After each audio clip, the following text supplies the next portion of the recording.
RTS Info, Virginie Langerock. Il était l'un des plus illustres footballeurs de tous les temps, champion du monde avec l'équipe d'Argentine en 1986. Diego Maradona est mort aujourd'hui d'une crise cardiaque à l'âge de 60 ans. L'ancienne idole du Napoli est décédée à son domicile dans les faubourgs de Buenos Aires. Le président argentin Alberto Fernandez a décrété 3 jours de deuil national. Et on continue bien sûr avec du football, mais ça se passe en Suisse. Ce soir, Sion rencontre à domicile Servette. Patrick Deletro, vous êtes au stade de Tourbillon et c'est Sion qui mène pour le moment. Oui, Sion mène 2-0 à quelques minutes de la fin de cette partie. Premier but pour Sion, la 15e minute par Bamert.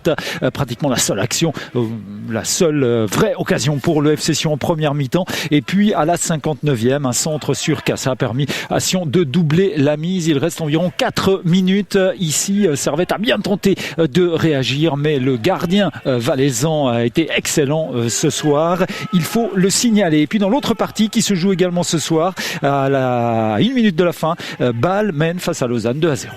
Merci beaucoup Patrick Deletro. On fera le point tout à l'heure avec vous sur tous les résultats de cette soirée de football. Les cantons assouplissent les mesures sanitaires. Genève va rouvrir ses commerces dès samedi. Et puis dans son sillage, 5 cantons romans autoriseront les cafés et les restaurants à accueillir à nouveau des clients. Ce sera à partir du 10 décembre. Vaud, Genève, Jura, Neuchâtel et Fribourg ont ainsi décidé d'harmoniser leurs pratiques pour plus de clarté pour la population. Le Valais lui a décidé de caler la réouverture de ses restaurants à peine quelques jours plus tard. Ce sera le 13 décembre. Dans le canton de Vaud, il sera aussi possible de se réunir en famille durant les fêtes à 10 et non plus seulement à 5, du 18 décembre donc au 3 janvier. L'Europe allège elle aussi les restrictions liées au coronavirus.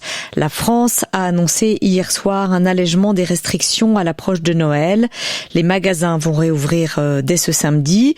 Et si la situation sanitaire continue de s'améliorer, le confinement sera levé le 15 décembre pour être remplacé par un couvre-feu, avec une exception pour les soirées du 24 et du 31 décembre. Enfin, après 4 semaines de confinement, l'Angleterre va elle aussi revenir début décembre à une réouverture des magasins non essentiels, le tout accompagné d'un programme de dépistage massif.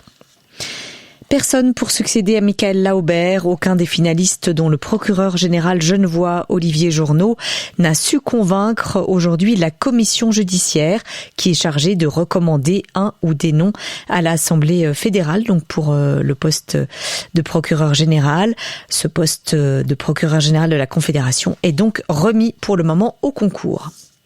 On passe à la météo. Demain et vendredi, il y aura toujours des nuages bas sur le plateau qui plafonnent à 700 mètres, qui vont se dissiper en grande partie en cours de journée. Au-dessus de 700 mètres, le temps sera bien ensoleillé. Il fera demain un maximum de 6 à 10 degrés.